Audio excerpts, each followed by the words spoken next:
Homestead was initially shown to me by my friend Scap, and at first I wasn't going to review it. On the surface, this pack looks like most other vanilla plus-ish packs to me, but because of how many people requested it, I figured it may be worth giving a shot. Quick disclaimer, this video is 100% my own opinion. It's okay if you think differently, and please don't harass anybody mentioned in this video. I also want to say that I've gotten much more critical of the packs I play because of my proximity to more experienced developers over the last few months, so this video is going to reflect that as much of my other more recent content has as well. The performance of this pack is okay. It's not particularly great. I have a fairly decent computer, all my specs will be listed below, and I was struggling to keep over 60 FPS with the medium shaders on. I'd suggest playing either without shaders or turning them off when you get into Create, as that was the main issue, but that isn't truly unique to this mod pack, as that's fairly standard with Create, unfortunately. As far as the chunk loading and rendering goes, I didn't notice any major terrain lag and everything ran pretty smoothly. When going into different dimensions, I had major issues though, and not even just on the first time going through, but every time I went to the Nether, my game would freeze up. This was even worse when I tried going to the end for the first time because for some reason I just started infinitely falling into the void and had to force kill my game. When I relogged, I was back in the stronghold, so I don't really know what caused the bug, but it had me scared I wouldn't be able to finish the pack, so you know, that was not fun. There are also a lot of extra particles, which is not the greatest for performance, but you can disable that. There's also this tree falling mod, which drops so many items on the ground in one go, especially if you have your trees lined up,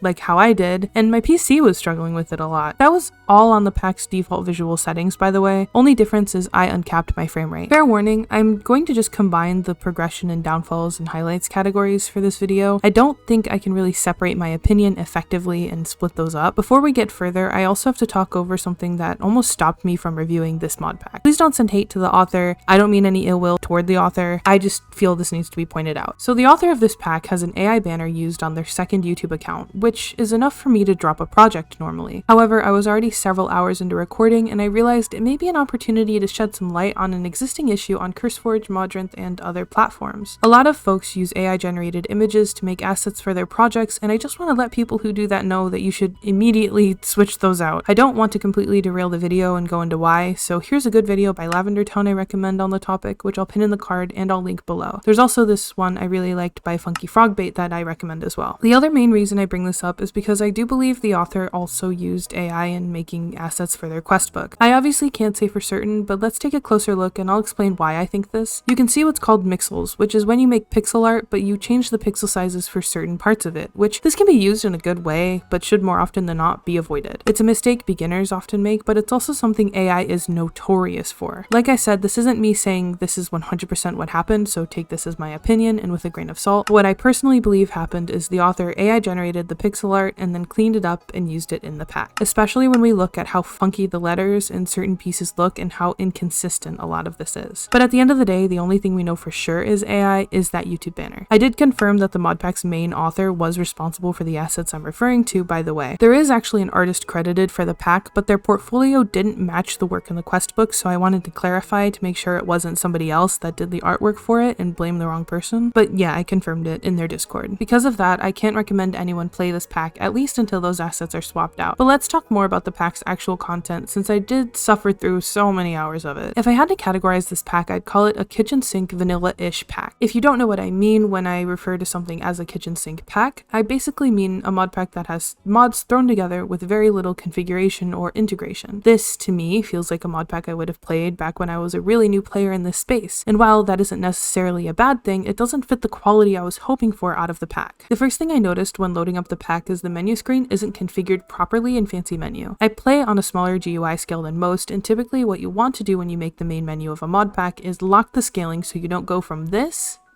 to this. And it's not the worst case of this I've seen, to be fair. Sometimes the buttons are all over the place, but another thing that caught my attention is that the pack lacks controlling, which is a mod that allows you to set your keybinds via searching for them. That's a major issue, especially in a pack that doesn't clean up your keybinds very well, which it does look like this area did get a little bit of attention, but give us controlling, please. As far as the actual gameplay, it plays very similar to vanilla, with mods feeling like they were just kind of thrown in. The bit of praise I do have for it here is the structure generation is a lot better than most kitchen sink packs I've played, and the world generation wasn't bad either. I walked around a bit before settling into this tavern I found. The quest book is a key thing in this pack, which isn't a bad thing in my opinion. A lot of people like or don't like this, Personally, I prefer no quest book, but to each their own. My major critique here would be to make it so the quests aren't locked in a specific order, at least for the majority of this quest book. For a less guided, more chill experience, you don't need to have your quests be sequential. That led to me mining a bunch of stone and cobblestone because of this second to last and frankly bullshit quest. And the final quest on the first page